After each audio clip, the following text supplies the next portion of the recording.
Jacksonville, Florida, 2013. Home to 8-year-old Cherish Lily Perrywinkle. Cherish was born in Orlando on Christmas Eve to Billy and Rain. Rain called her the best Christmas gift she could have hoped for. Billy and Rain would soon split and move on with new partners, and custody battles would ensue over the years. Cherish was the younger sister of Lindsay, who no longer lived with them, and the older sister of Destiny and Nevaeh, whom Rain had with Cherish's stepdad, Aaron. Everyone said Cherish was a real sweetheart. She was caring, well-mannered, always cracking silly jokes, and was a real joy to be around. Her dad Billy said she had so much potential and was just the definition of pure love. Cherish loved drawing, animals, playing the teacher games with her sisters, and now the 8-year-old had just learned how to ride her bike. You couldn't stop her whizzing around on it, and being outside with her friends and siblings was her favourite place to be. June 21st, 2013.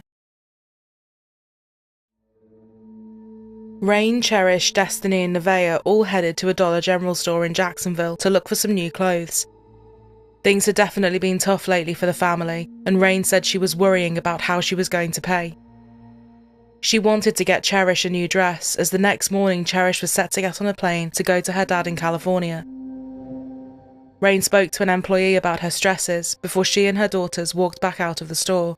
Little did anyone know, someone had been listening to all of her concerns and watching them go round. As soon as the four of them got outside, a man approached them, introducing himself as Don. He offered to drive them to a Walmart and buy the clothes for the family, saying his wife had a gift card for $150 and they would happily use it on them. Rain said she was hesitant, but when Don said he knew how tough it was having had young kids, and that his wife was going to meet them at Walmart too, she felt a bit more trusting. "You look like you have your hands full. I have a couple of little ones myself," he said. "He told me I was safe. He looked into my face and told me I was safe," Rain said. Rain and her 3 daughters got into his van and he drove them to a Walmart.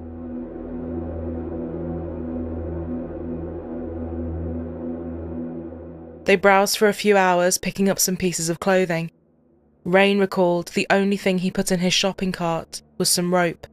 After an hour and a half, it was now close to 10 p.m. The children were restless and tired, and no one had had dinner.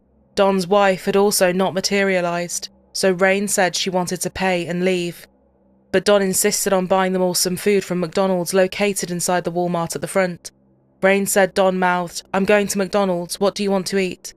Before Cherish came bounding over to Rain, asking if they could get the food. Rain said it was still busy around, there were cameras everywhere, and the McDonald's was inside the store.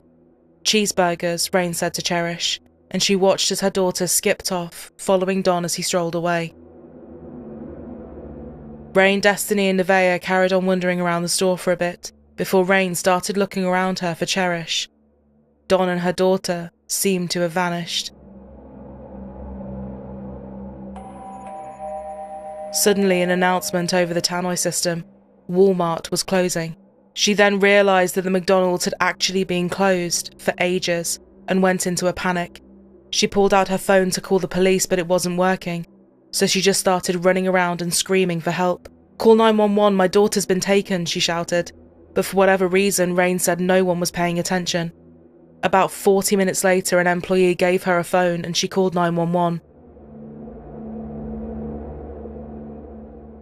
911, Robinson. Hi, at Walmart. I'm in turn. I think my daughter's been taken. What do you mean? Taken by a stranger. I can't find her. I met him in today at Dollar General. He saw that I was struggling to buy them some clothes. He drove us here to buy us some clothes, and the only reason I went with him because she said his wife was going to be here. Okay, and she was last seen with this man? Yes, he said he was going to McDonald's, and he hasn't been there because the store is closed right now. I had a bad feeling about him. Okay, how long have you been looking for you? When was the last time you saw your daughter? How long ago? About half an hour ago. Okay, ma'am. What's your daughter's name? Her name's Cherish. And her last name? Perrywinkle with a P. I had a strange feeling about him when I first met him, and he took her to the dressing room twice, and I was hoping that she would be okay. and I was looking at the shoes. And I didn't want him to think that I was overly protected. I had a bad feeling. I thought, well, I feel like pinching myself because this is too good to be true. He was giving my 8-year-old too much attention. He wanted her to buy these really tall shoes that were women's shoes, and I told him no. I don't want him to kill her. I should have told him no. Rain said she couldn't remember what Don was wearing or what the license plate was, but he was an older man with grey hair. His van was big with white curtains covering the windows. Because they had all arrived together and Cherish hadn't seemed afraid of him as she walked out of the store, it was possible that many thought he was a relation or someone she knew, possibly her granddad, so no alarm bells really rang with anyone. Just 10 minutes after the call ended, the first officers got there, but things did get off to a slow start, as it would be more than 6 hours before an Amber Alert was issued. Despite everything Rain had said, for the first several hours police considered it a missing persons case, not an abduction. Walmart stores are always well covered by cameras, as was the Dollar General store they were in before, so they were able to build a very clear picture of what had happened. Once at Walmart, the 5 of them could be seen browsing. Don was definitely more on the outside, observing them, following them around, and paying particular attention to Cherish. Wherever she went, he would follow. Cameras then showed Don and Cherish leaving the store, getting into his van and driving out past security. At 11:36 p.m, the police broadcast to be on the lookout for Cherish and the van, a 1998 white Dodge, and by midnight the be on the lookout had spread throughout Nassau County. An air unit was called out too, and police units were all over the Dollar General store and Walmart. Motels and hotels were being searched, and authorities were sent to addresses of known sex offenders in the area. At 3:30 a.m, they named their suspect. 56-year-old Donald J. Smith, a registered sex offender. Statistically, authorities knew that time was really not on their side, and they brought homicide detectives onto the case. At 4 a.m, the Florida Department of Law Enforcement finally sent out an Amber Alert, and just before 7, Child Abduction Response Team known as CART, or CART, was requested to be activated by homicide detectives, and the offender tracking unit was called out too.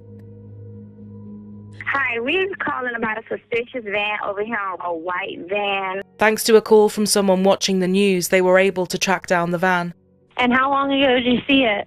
7:20. Yeah, 7:20. It was like that. We didn't know anything until just now. It's not there anymore, but we don't know if he dumped anything because we heard a girl just got abducted from Walmart.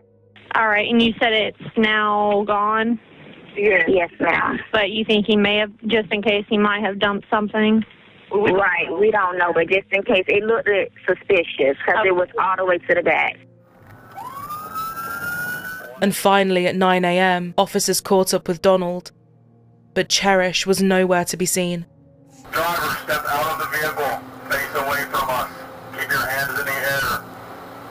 Stop. Donald was soaking wet and surrounded by things he had bought from Walmart. Canine officers got to work. Officer Charlie Wilkie took one look at Donald's clothes and loudly said, "Oh my God, she's in the water." Donald's reaction gave everything away.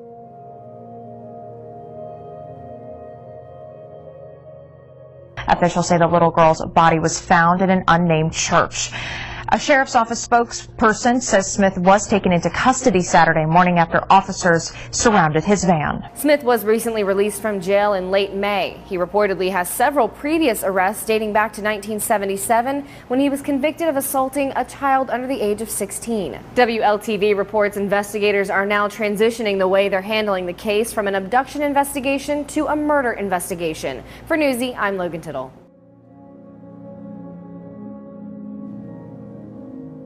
They went back to the place where the witness reported to have seen the van behind a church, and here, just 20 minutes after Donald had been placed in handcuffs, police found Cherish's body in a creek behind the church.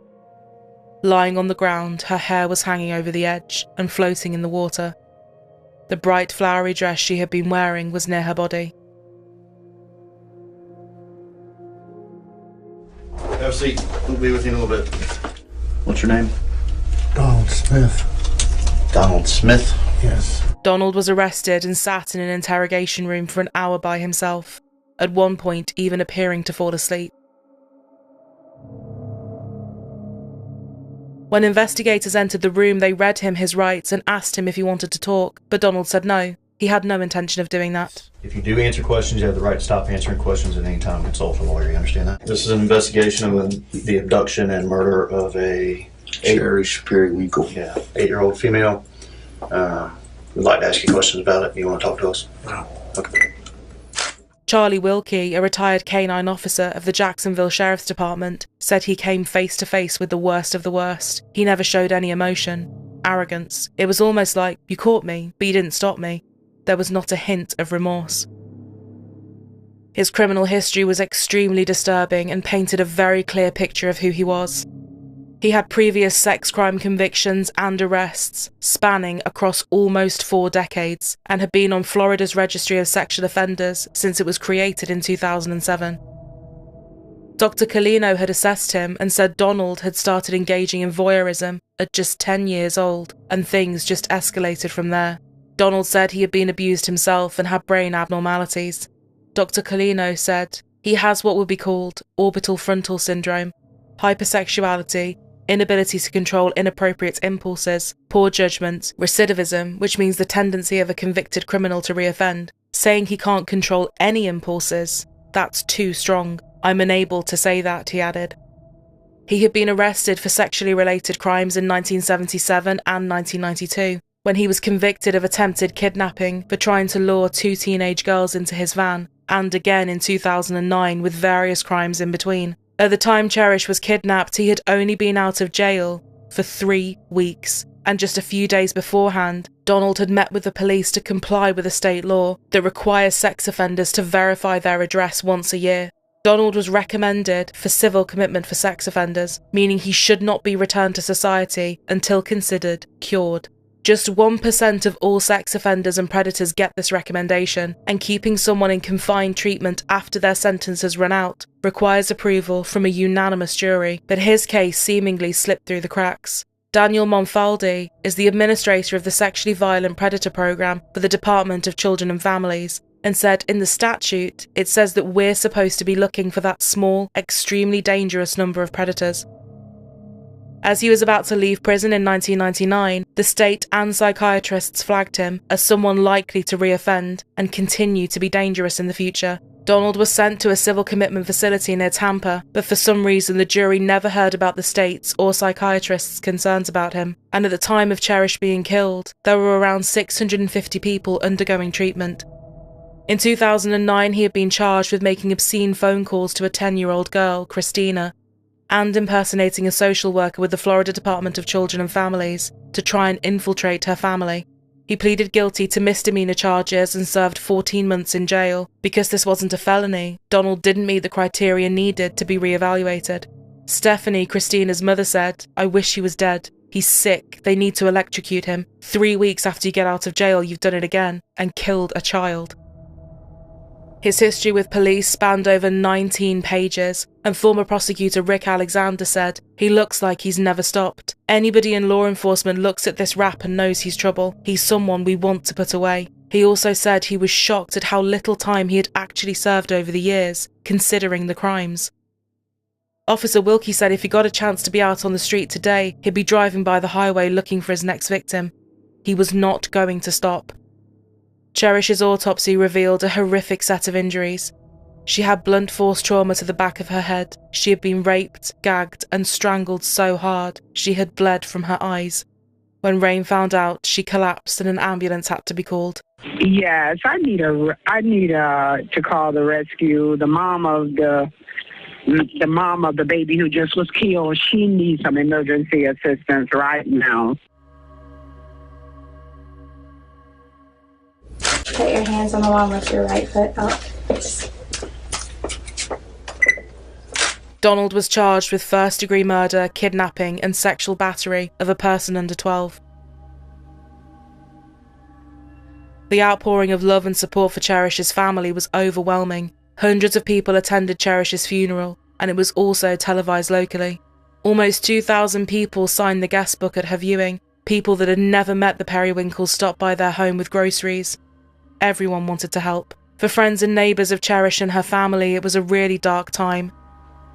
Mike Williams, Director of Investigations at the Jacksonville Sheriff's Office, said the way Donald had manipulated the family and taken advantage of people in a tough time was twisted and calculated. They appeared to be down on their luck and he could help them out, Mike said. Rain said she saw him as a good Samaritan that genuinely wanted to help them. Weeks after Cherish's body was found, the state removed 6-year-old Destiny and 5-year-old Nevaeh from Rain and their dad Aaron. The mother of murder victim Cherish Perrywinkle in court, fighting to get her 2 youngest children back. Tonight, for the first time since the state took custody of the girls, their father is speaking out. I'm the daddy. I'm going to take care of them. I'm going to do everything I can to take care of them and be their daddy. Today, Judge David Gooding held a hearing to begin deciding the girls' future. They've been in state custody for the past month. At one point during the proceedings, attorneys for the state and attorneys for the children made a routine request to have the judge asked Rain Perrywinkle to submit to a drug test. The judge agreed. After the hearing, she went to the drug testing room in the courthouse for the test. The results were not disclosed, but attorneys for the state say the last time she was tested, she passed. Tonight, only on 4, the girl's father spoke with Haley Winslow and said how much he misses his daughters. Haley's joining us now with this interview. Haley. Aaron Pearson says life without his little angels is painful. I've never been without them. I've never been in one day without them. It's very, very hard. Very hard. Yeah, I think about them every day. You know, their pictures on my phone. It's very hard.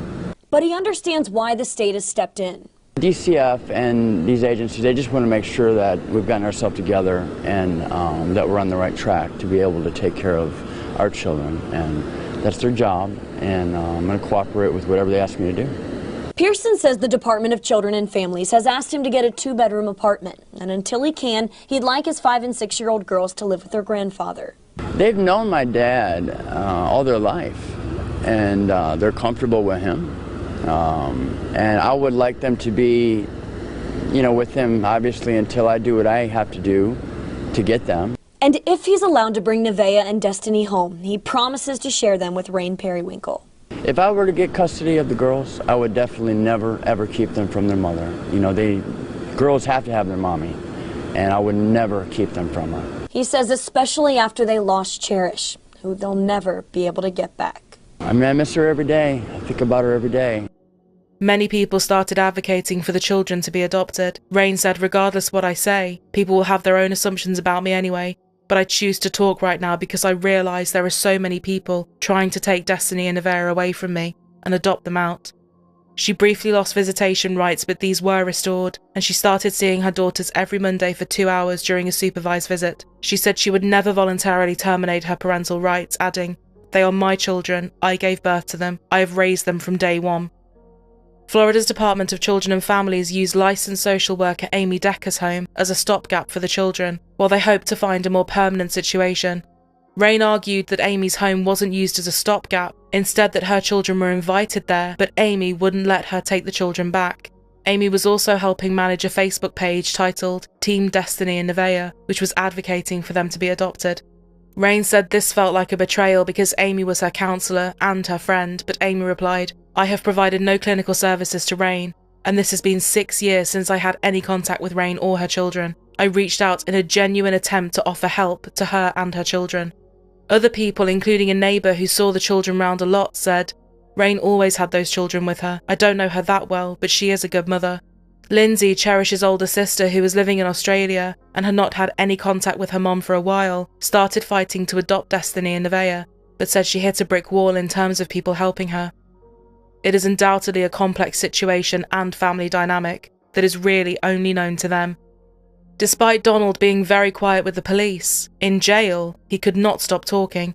During a secret jail recording of a conversation between Donald and his mother, Donald spent a lot of time denying involvement, saying that Walmart had more cameras than a bank and it would be stupid to try anything like that because he knew he would be caught.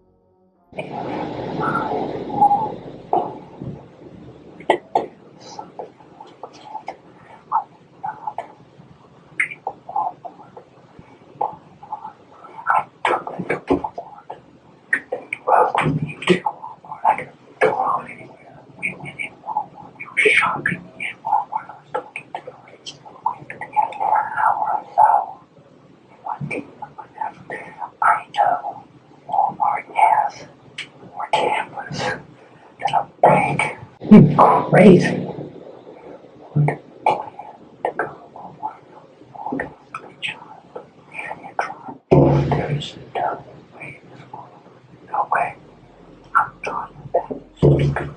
But then parts of the truth started to come out. He admitted to, in his words, being coked up and drunk as he watched Rain trying to buy clothes, picking them up and putting them back.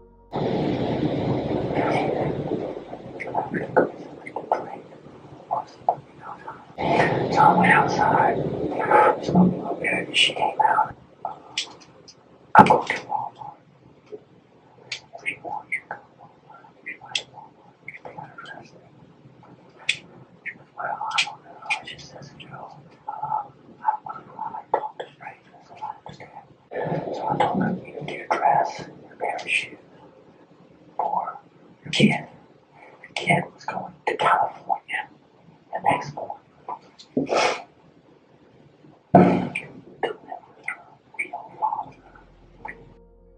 He told his mom that he got them into his van and described a chaotic ride to Walmart, claiming the kids were out of control.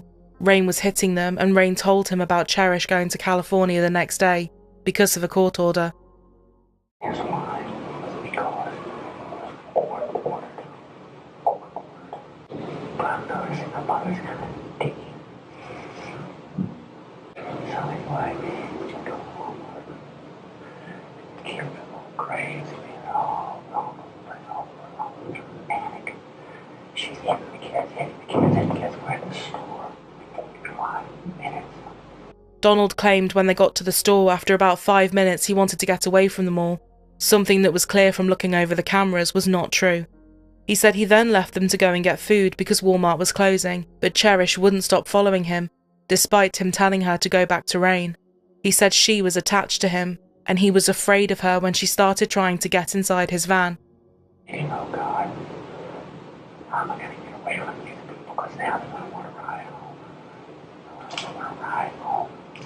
I'm sure. So anyway, the little girl, Cherish, I'm walking out, she comes up. And I said, no, go back there with your mom. She goes, I'm going with you to McDonald's. I said, no, go ask your mom if she wants something to eat. I've been crying away, I'm trying to get away. She comes running up. And I'm panicking. Now I'm panicking. Now I'm a sex offender. Donald said he drove around for a while trying to find someone to hand Cherish off to. He then said he started shaking, knowing that for a child to be in a sex offender's van was like setting himself up. He knew he was in trouble, but she had been pursuing him, he said. Oh, girl, out of the parking lot of my truck with security right there. Her mother is inside. My mind starts to freak. I mean, freak.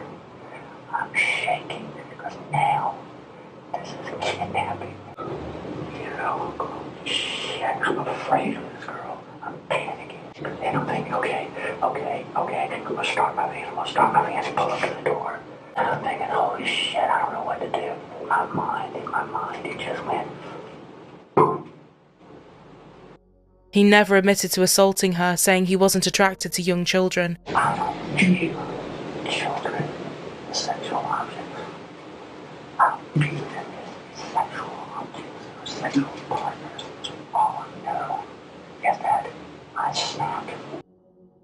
But he thought the only way out was to kill her. My mind just left me, he said over and over. All I knew was, you gotta go, you have to go, I don't care how, you've gotta go.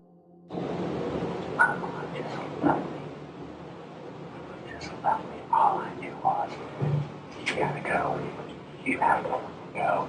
I don't care how, you gotta go.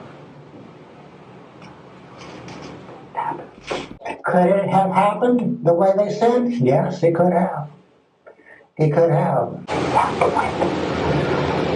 was so psychotic. I was extremely wild. She had to go. I don't care how she had to go. That's my life. Stay right here. You're gonna kill me. It's your fault that I'm gonna die. I was raging. I'm not a violent person. Never be able to work through all this. Never. I'll never be okay. So rather than spend the rest of my life being humiliated by myself, telling all this crap in my head, I might as well just die with it. Easier to just die with it because I'll probably never get through it anyway. That's what my brain's telling me.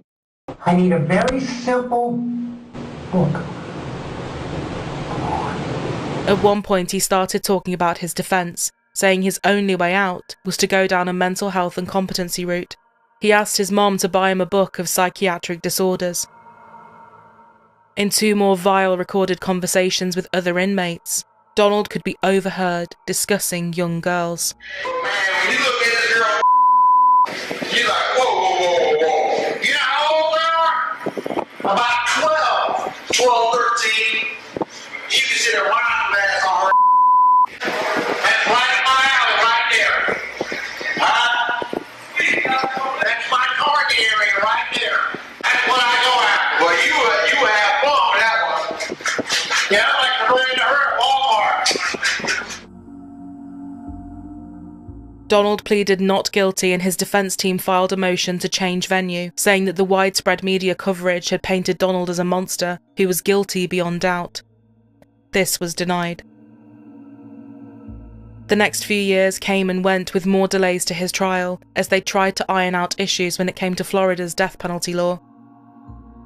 In 2017, Destiny and Nevaeh's former guardian ad litem said Rain had had the chance to get her daughters back, but hadn't met the criteria, leaving the state no choice but to put the girls up for adoption, and shortly after they were adopted by their aunt in Australia. Destiny and Nevaeh Perrywinkle are now living in Australia, and these are her new parents. Going to Australia, starting a new life with family, that's the best thing for them. Patricia Parker says after Rain Perrywinkle didn't complete a case plan to get her kids back, the state had no choice but to place the kids up for adoption. She says they typically seek family members, which worked out in this case. But Rain is furious and hurt. I am their mother. I would die for them. I don't care what anyone says. I go without for my children. And there's just so much that's not being said right now. Rain says she hasn't spoken to her sister in years and believes the only reason her sister and husband got married was to take the kids away from her. If you can't take care of your children, would you rather your children be in foster care or with family? Perrywinkle says she wasn't given a fair opportunity to prove her ability to take care of the girls. She says the last time she saw them was during visitation last March. She says she told them she would continue fighting to get them back and feels she was shut out of the process when she lost her parental rights. I wish they would just feel for one day what they've done to me. And it's not all about myself. Cherish is the biggest victim in this, okay? She's the biggest victim. But because I'm her mother and I'm the adult, I'm the one that has to do these interviews. I'm the one that has to go to court hearings. But Destiny and Nevaeh Perrywinkle, they're victims in this too. Rain and Cherish's dad, Billy, had been over for years, but their custody battles had been tough. Billy's attorney said, "I do believe personally that the mother is criminally liable, but that's something that the state has already made a determination on. I've been fighting for custody for this little girl for the past 5 years. For it to end this way, it's just the most helpless feeling you can ever imagine." He added that they would not pursue legal action against Rain and said Billy was ready to move on with his life as best he could. Rain said after Cherish was murdered, she was unable to keep a stable job and was often turned down for work because of who she was, saying people blamed her. She said on top of all of that, she was in a really dark place when it came to grief. Finally, in early 2018, Donald's trial would begin, and it was an emotional and heightened one from start to finish. The state opened by saying Cherish Perrywinkle was 8 years old. She weighed 67 pounds. Separated from her mother, from her little sisters, from all she knew what was safe in this world, she spent the last petrifying hours of her life with him. Cherish did not die quickly, and she did not die easily. In fact, hers was a brutal and tortured death. You will be changed at the end of this trial. The state's first witness was Rain. What did he say to you when you walked out the front door of the Dollar General?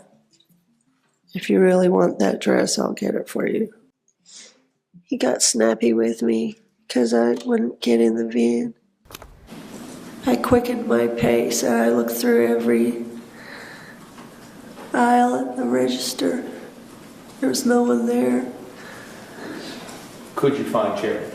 Well, I felt foolish after that. I thought I was just being paranoid. Ma'am, when your daughter followed after this defendant towards McDonald's, was that the last time you ever saw your daughter alive? Yes. Donald's defense attorney said to the jury that Rain made poor decisions getting into the van in the first place and said she would cross-examine her. But after her testimony, Donald, for whatever reason, told his attorneys not to go ahead with the cross-examination. He surprised his attorney today by telling her not to cross-examine Cherish's mother, saying that she'd been through enough. A total of 12 witnesses have taken the stand today, including the officer who stopped Smith and arrested him. The state called several people, including the witness who tipped off the police about his van and Officer Charles Wilkie. I shouted out, "Oh my God, she's in the water." The moment only lasted a few seconds, but the reaction from Smith is something Officer Charles Wilkie will never forget. He never said anything, but just the look on his face kind of confirmed what the physical evidence was telling me. There was tire tracks there that we believed came from the van. Every step brought them closer. I could see a tree that was laying on its side. I walked over to the water. From what I could see up underneath the trunk of the tree was Cherish laying on her left side, and she was facing away from me, and her hair was kind of floating in the water. They also called Dr. Valerie Rao, who had performed Cherish's autopsy. For this part, they introduced 26 pictures of Cherish's autopsy into evidence. When walking through her injuries, Dr. Rao got so upset that she asked for a 5-minute break. The jury were visibly upset too. And what I'm going to direct your attention now to States 84 and ask you to explain to the jury what is reflected here. On the left side of her scalp right there. And how is that caused, Dr. Rao? Blunt trauma. I'm going to show you 2 more photographs of the dissection taken of Cherish Perrywinkle's throat. Will you first tell the jury what you saw when you dissected her throat? Yes, so what we do is, I'm sorry, I have to take a break. Can I just have like 5 minutes? Do you want a 5-minute break?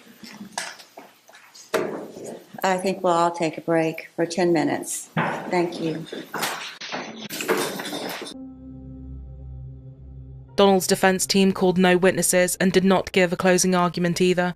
Trial attorney Catherine Smith, who was following everything, said that the defense's approaches were tone-deaf and insensitive, and placing the blame on Rain didn't change what their client, Donald, did. He still sexually assaulted and murdered a child. You may be seated. Thank you, ladies and gentlemen. It's my understanding the jury has reached a verdict. Is that correct? In the Circuit Court of the 4th Judicial Circuit in Port Duval County, Florida, case number 16, 2013, State of Florida versus Donald James Smith, verdict count 1. We, the jury, find the defendant guilty of first-degree murder as charged in the indictment. We further find the killing was premeditated. We further find the killing was done during the commission or attempted commission of a felony to a kidnapping and sexual battery. Verdict count 2, we, the jury, find the defendant guilty of kidnapping as charged in the indictment. Verdict count 3, we, the jury, find the defendant guilty of sexual battery upon a person less than 12 years of age as charged in the indictment. So say we all done at Jacksonville, Duval County, Florida. Signed the 4th person, February 14, 2018. Okay, thank you, ma'am. After just 19 minutes of deliberations, the jury unanimously found Donald Smith guilty of kidnapping of a victim under 13, sexual battery of a person under 12, and first-degree murder. By special verdict, they convicted him of both premeditated and felony murder, with kidnapping and sexual battery as the underlying felonies. It was now a question of his sentence, and as this was Florida, it was either life in prison or the death penalty. More testimonies then followed while everyone tried to weigh it up and look at any potential mitigating factors. Testimony from a woman called Carrie Ann really showed yet again that Donald was someone that was and always would be dangerous. I was slipping and I was so afraid I was going to fall out and he was going to find me. He said, "I know you're in there, you little bitch, and I'm going to find you." He had attempted to kidnap her when she was just 13 years old. She had managed to escape, but it was a traumatic ordeal that had left a huge scar. Reviewing the aggravating factors that we unanimously found to be proven beyond a reasonable doubt, we, the jury, unanimously find that the defendant, Donald James Smith, should be sentenced to death. Donald was sentenced to death. The judge said, "Donald Smith, you have not only forfeited your right to live among us, you have forfeited your right to life at all. May God have mercy on your soul." For Rain and Cherish's dad, Billy, it was a relief, but there was no sentence that would give them justice or peace. It's overwhelming. It's like I never thought this day would come, and now it's here, and now I'm just stumped for words. I just wish Cherish was here to see it.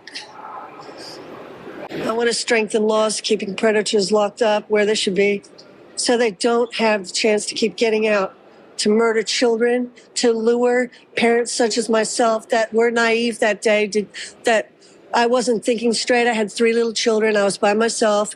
I had no clue he was a predator. He was let out for 21 days before he did this. The police knew who he was. We as a community did not know who he was. No, it's not justice. The legal system works the way it works. But he's been living for 5 years after the death of my daughter. And he's going to be living until the death penalty is either done or whatever the case may be. And that's not justice. She didn't get that option to live those many years. After Donald's sentencing was decided, the emotions and heightened feelings spilled out onto the streets. Anti-death penalty protesters gathered outside the courthouse, and Rain, along with many others, confronted them. This is a difficult case for all of us here. An innocent child lost her life. But taking Donald Smith's life or anybody else's life will not bring Cherish back. Don't keep him alive so he can keep getting out. It ends now. Thank you, everyone, for your support. I couldn't have done it all without you. This is for Cherish and other victims out there. The Bible says an eye for an eye, tooth for a tooth. Some jury members spoke to the media too about the toll the trial had taken on them. The emotions were just, it was thick in the room. We all need to vent here pretty quick because a lot of us were just ready to explode. As me being a mother and a grandmother and having grandkids at that age when that happened, I couldn't imagine if anything like that happened to one of mine. A white van, or you see somebody walking down the road that's, with a kid, you're going to look twice. Could that be the next Donald Smith? When they first went into deliberations, however, about 4 jurors were leaning towards a life sentence. A couple people were on the fence line of saying, life in prison. Should be sentenced to death. There's sick people in the world, and that's why they have the death penalty, because they don't need to be on this planet anymore. They don't plan or ask to see these things, and I knew how it had affected me, and I've seen these things. So we wanted to prepare them for what they were about to see. In 2021, after an appeal, the Florida Supreme Court unanimously upheld Donald's conviction, saying the evidence of guilt was overwhelming. Almost exactly 1 decade after 8-year-old Cherish Perrywinkle was kidnapped from a Jacksonville Walmart and murdered, her killer's death penalty case is returning to a Duval County courtroom. Donald Smith was not in court today, but his legal team told a judge that his original attorneys made mistakes at his 2018 death penalty trial. Unbelievably, in 2023, nearly 10 years after Cherish was killed, her case will be back in the courtroom when a judge agreed to grant a hearing after Donald's new lawyers claimed that his original trial attorneys were ineffective. They said that his lawyers didn't remove a juror who may have been biased and didn't follow proper procedures to select the jury. Rain Perrywinkle watched as her daughter's killer, Donald Smith, entered the courtroom. One of Smith's original lawyers, Julie Schlatt, spent the most time on the stand taking questions on jury selection and why she did not advise Smith to take a plea deal instead of going to trial. We certainly knew, as Mr. Smith did, that we were not going to be successful in beating Bill's case. In Bill's case. Correct. But it was rather than expressing remorse and trying to take responsibility, his decision is go to trial. Yes. Smith's defense argued that the original jury members were not thoroughly vetted. This because during jury selection, one candidate in a questionnaire had answered yes to if she formed her own opinion about Smith's guilt, but she later crossed out the answer and put no. It just looked like a simple mistake, and she came across as a decent juror, and we went with it. So you never asked? I don't believe we did ask. During the initial trial, Schlatt and Fletcher did not cross-examine Cherish Perrywinkle's mother. Today, they defended that decision, saying it was Smith who made that request. This was definitely a case, if we were going to be successful, we were going to have to get hopefully one or more jurors to believe in Mr. Smith. Me fighting with Miss Perrywinkle was not going to move that in our direction at all. It was also revealed in court today Smith wanted the court process to last as long as possible. The prosecution said regardless of the potential jury member, he was convicted on a substantial amount of evidence: DNA, witness statements, CCTV, and phone data. It was such a clear-cut case, the fact that anyone was even challenging it was insulting and ridiculous. The state also reminded the court that Donald had never had an issue with his attorneys previously, even complimenting them many times after the trial.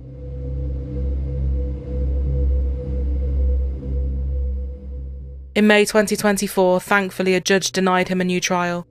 He remains on death row. Cherish Perrywinkle's case is as tragic as they come. A defenceless 8-year-old just out shopping with her family, ready to fly out and see her father the next day.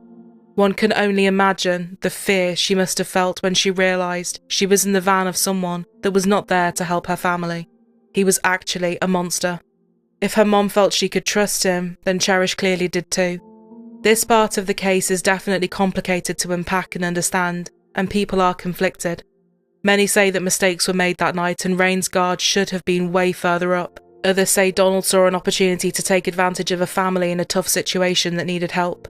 This case also points towards failures within the system and people slipping through the cracks. Unfortunately, something we have seen time and time again. And when the hunt for Cherish was on, who knows if an earlier Amber Alert and media attention would have meant they would have reached her in time. But one thing is certain, the guilt and grief that many must live with every day isn't something that can be imagined. At the end of it all, a young girl's life was taken, and the damage caused by Donald is irreparable. Cherish's dad Billy wrote in his victim impact statement, "I'm fighting back tears as I write this, but I push through, because this is the last thing I can do for my child.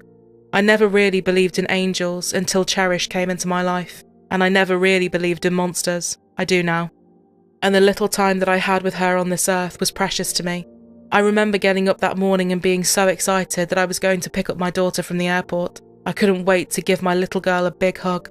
Instead of a hug, I received the most devastating news that any parent can receive. Cherish was a light of my life and in the lives of so many people, and Donald Smith took that light out of this world. Cherish isn't here to speak for herself. She will never again be able to speak, or laugh, or dream. And as her parent, I will never hear her voice or know her thoughts, or see her grow into the incredible person I know she could have become."